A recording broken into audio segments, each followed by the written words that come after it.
Chapter 2. France. Dear James, very soon I am going to die and meet my God. Before I die, I want to write the true story of my life for you. Everything that I write here is true. I cannot lie to you or to God. Please believe that, James. It's important to me. My father died when I was 1 week old, so I was the Queen of Scots when I was a baby. At first, I lived with my mother in Scotland, and then, when I was 5, I went to France. My mother was French, but she stayed in Scotland and died there. I went to France to marry the King of France's son. His name was Francis, and he was 1 year younger than me. In 1559, his father died, so Francis was king. Then I was Queen of France and Queen of Scotland too. I was very happy in France. Francis, my husband, was like a little brother to me. I think he loved me, but he was very young, and he was often ill. And then, in 1560, he died. He was 16 years old. When he died, I was very unhappy, and my life was very different.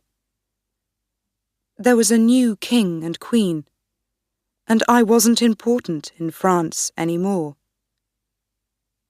But I was still Queen of Scots. So I came back to Scotland. When I arrived in Scotland, I was a young girl of 18. My mother was dead, and there was no one there to meet me. I walked off the ship, and I slept in a little house near the sea. Next day, the Scots lords came from Edinburgh. They were pleased to see me, and for a week everyone was happy. People smiled at me and sang in the streets. I think everyone liked me. Then, that Sunday, I went to church. James, my son, you are a Protestant, and I am a Catholic. You are a good man, and you love God, but your church and my church are enemies. I was born a Catholic, and I am going to die a Catholic. I love God too. I hope you understand that. I'm not going to change now. That Sunday, people shouted angrily in the streets. "Your Majesty," said the Scots lords, "Scotland is a Protestant country.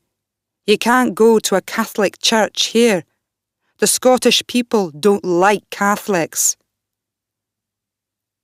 "I'm sorry, my lords," I said, "but I am your queen. No one tells me what to do. I don't hate Protestants, and I'm not going to kill them.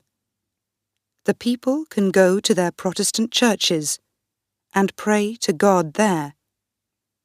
But I'm going to pray with Catholics in my church."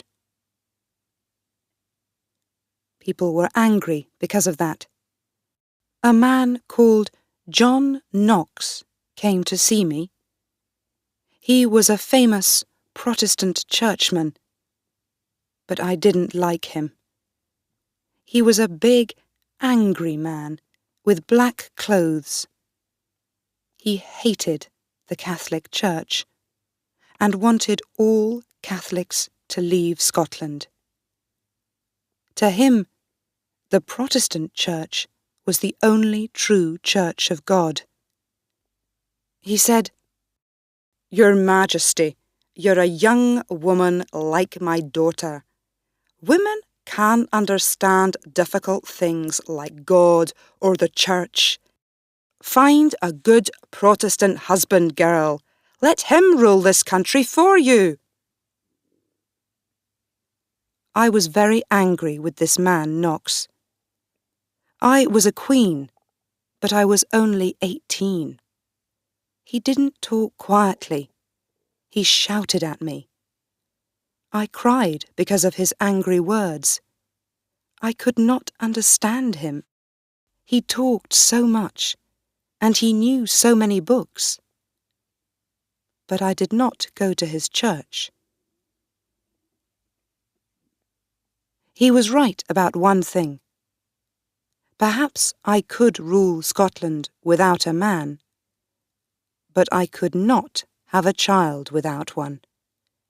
And every queen needs a son or daughter to come after her. So I began to look for a husband.